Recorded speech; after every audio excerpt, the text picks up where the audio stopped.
வணக்கம். அதாவது ராமநாதபுரம் மாவட்டம் ராமேஸ்வரம் ராமநாத சுவாமி கோவிலில் தை அமாவாசையான இன்று ராமேஸ்வரம் அக்னி தீர்த்த கடலில் புனித நீராடவும் முன்னோர்களுக்கு தர்ப்பணம் அளிக்கவும் லட்சக்கணக்கான பக்தர்கள் அதிகாலை முதலே வருகை தந்த வண்ணம் உள்ளனர்.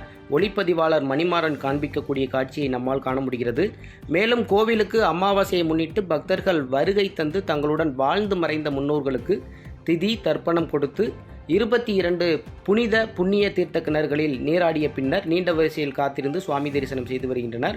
பொதுவாக அமாவாசை அன்று புண்ணிய நதிகள் மற்றும் கடல் போன்ற நீர்நிலைகளில் நீராடிய பின்னர் முன்னோர்களுக்கு திதி கொடுப்பது, குலதெய்வ ஆலயங்களில் வழிபாடு செய்வது, இல்லந்தோறும் இயலாதோருக்கு அன்னதானம் வஸ்திரதானம் செய்வது, மறைந்த தாய் தந்தையர் படங்களுக்கு வீட்டில் மாலை அணிவித்து அவர்களுக்கு பிடித்தமான உணவு வகைகளை தலைவாழை இலையில் படையலிட்டு வணங்குவது வழக்கம். இந்த நிலையில் உலக பிரசித்தி பெற்ற புண்ணியஸ்தலமாக விளங்கும் ராமேஸ்வரத்தில் அமைந்துள்ள ராமநாத சுவாமி கோவிலில் முன்னோர்களுக்கு திதி தர்ப்பணம் கொடுப்பதற்காக குறிப்பாக தை, ஆடி, புரட்டாசி ஆகிய மாதங்களில் வரும் அமாவாசை நாட்களில் தங்களுடைய முன்னோர்களுக்கு ராமேஸ்வரம் அக்னி தீர்த்த கடற்கரையில் வைத்து திதி தர்ப்பணம் கொடுப்பது ஐதீகமாக உள்ளது.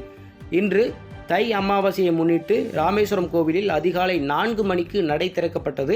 காலை 5 மணி முதல் 5:30 மணி வரை ஸ்படிகலிங்க பூஜை நடைபெற்றது. தொடர்ந்து காலை 11 மணிக்கு மேல் ராமர் தங்க கருட வாகனத்திலும், ராமநாத சுவாமி பர்வதவர்த்தினி அம்பாள் தங்க ரிஷப வாகனத்திலும் பஞ்சமூர்த்திகளுடன் அக்னி தீர்த்த கடற்கரைக்கு எழுந்தருளி தீர்த்தவாரியும் நடைபெற உள்ளது. இதனால் பக்தர்களின் கூட்ட நெரிசலை தடுக்கும் வகையில் வாகன போக்குவரத்தில் மாற்றமும் செய்யப்பட்டுள்ளது. பாதகம் செய்பவரை கண்டால் நாம் பயங்கொள்ளலாகாது பாப்பா, மோதி மிதித்து விடு பாப்பா, அவர் முகத்தில் உமிழ்ந்து விடு பாப்பா.